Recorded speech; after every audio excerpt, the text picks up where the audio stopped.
বিভিন্ন স্থানত গলে ছাত্ৰ ছাত্ৰীসকলে এডিআৰইৰ পৰীক্ষাসমূহ কেতিয়াও অনুষ্ঠিত হ'ব সেই বিষয়েও মোক প্ৰশ্ন কৰে। আজি আমি সেই বিষয়েও এখন বৈঠক কৰিছিলোঁ। এডিআৰইৰ আসাম ডাইৰেক্ট ৰিক্ৰুটমেণ্ট এক্সামিনেশ্যন, যাক আমি চমুকৈ এডিআৰই বুলি কওঁ, এডিআৰইৰ গ্ৰেড 3 পোষ্টসমূহৰ পৰীক্ষা 15, 22 আৰু 29 ছেপ্টেম্বৰত অনুষ্ঠিত হ'ব। মই আকৌ এবাৰ কৈছোঁ যে গ্ৰেড 3 পোষ্টসমূহৰ বাবে ইণ্টাৰভিউ 15, 22 আৰু 29 ছেপ্টেম্বৰত অনুষ্ঠিত হ'ব। এই পৰীক্ষা এইবাৰ লোকসেৱা আয়োগে পতা পৰীক্ষাৰ আৰ্হিত হ'ব। প্ৰথমতে প্ৰিলিমিনাৰী পৰীক্ষা হ'ব, তাৰ পিছত মেইনছ হ'ব, আৰু মেইনছৰ পিছত আমি ভাইভা প্ৰক্ৰিয়াৰ মাজেৰে আমি সমগ্ৰ ইণ্টাৰভিউ প্ৰক্ৰিয়াটো সমাপ্ত কৰিম। প্ৰিলিমছ এক্সাম তৃতীয় শ্ৰেণীৰ পদসমূহৰ বাবে 15, 22 আৰু 29 ছেপ্টেম্বৰত অনুষ্ঠিত হ'ব। আজি আমি জুলাই মাহত আছোঁ। মই আশা কৰিম যে আমাৰ শিক্ষাৰ্থীসকলে, চাকৰি প্ৰাৰ্থীসকলে যাতে পঢ়া শুনা আৰম্ভ কৰে।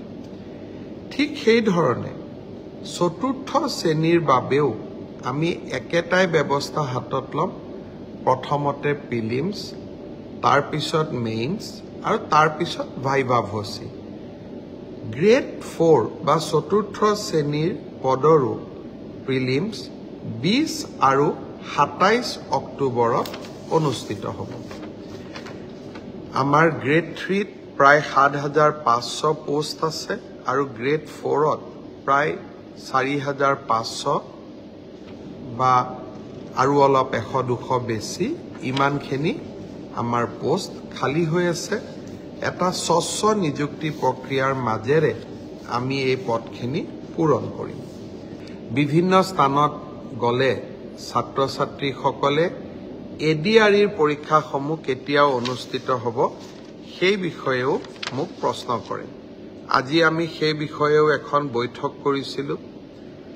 এডিআৰইৰ আসাম ডাইৰেক্ট ৰিক্ৰুটমেণ্ট এক্সামিনেশ্যন, যাক আমি চমুকৈ এডিআৰই বুলি কওঁ, এডিআৰইৰ গ্ৰেড 3 পোষ্টসমূহৰ পৰীক্ষা 15, 22 আৰু 29 ছেপ্টেম্বৰত অনুষ্ঠিত হ'ব। মই আকৌ এবাৰ কৈছোঁ যে গ্ৰেড 3 পোষ্টসমূহৰ বাবে ইণ্টাৰভিউ 15, 22 আৰু 29 ছেপ্টেম্বৰত অনুষ্ঠিত হ'ব। এই পৰীক্ষা এইবাৰ লোকসেৱা আয়োগে পতা পৰীক্ষাৰ আৰ্হিত হ'ব। প্ৰথমতে প্ৰিলিমিনাৰী পৰীক্ষা হ'ব, তাৰ পিছত মেইনছ হ'ব, আৰু মেইনছৰ পিছত আমি ভাইভা প্ৰক্ৰিয়াৰ মাজেৰে আমি সমগ্ৰ ইণ্টাৰভিউ প্ৰক্ৰিয়াটো সমাপ্ত কৰিম। প্ৰিলিমছ এক্সাম তৃতীয় শ্ৰেণীৰ পদসমূহৰ বাবে 15, 22 আৰু 29 ছেপ্টেম্বৰত অনুষ্ঠিত হ'ব। আজি আমি জুলাই মাহত আছোঁ। মই আশা কৰিম যে আমাৰ শিক্ষাৰ্থীসকলে, চাকৰি প্ৰাৰ্থীসকলে যাতে পঢ়া শুনা আৰম্ভ কৰে। ঠিক সেইধৰণে চতুৰ্থ শ্ৰেণীৰ বাবেও আমি একেটাই ব্যৱস্থা হাতত ল'ম। প্ৰথমতে প্ৰিলিমছ, তাৰপিছত মেইনছ আৰু তাৰপিছত ভাইভা ভচি। গ্ৰেড 4 বা চতুৰ্থ শ্ৰেণীৰ পদৰো প্ৰিলিমছ 20 আৰু 27 অক্টোবৰত অনুষ্ঠিত হ'ব। আমাৰ গ্ৰেড 3ত প্ৰায় 7,500 পোষ্ট আছে আৰু গ্ৰেড 4ত প্ৰায় 4,500 বা আৰু অলপ 100-200 বেছি, ইমানখিনি আমাৰ পোষ্ট খালী হৈ আছে। এটা স্বচ্ছ নিযুক্তি প্ৰক্ৰিয়াৰ মাজেৰে আমি এই পদখিনি পূৰণ কৰিম।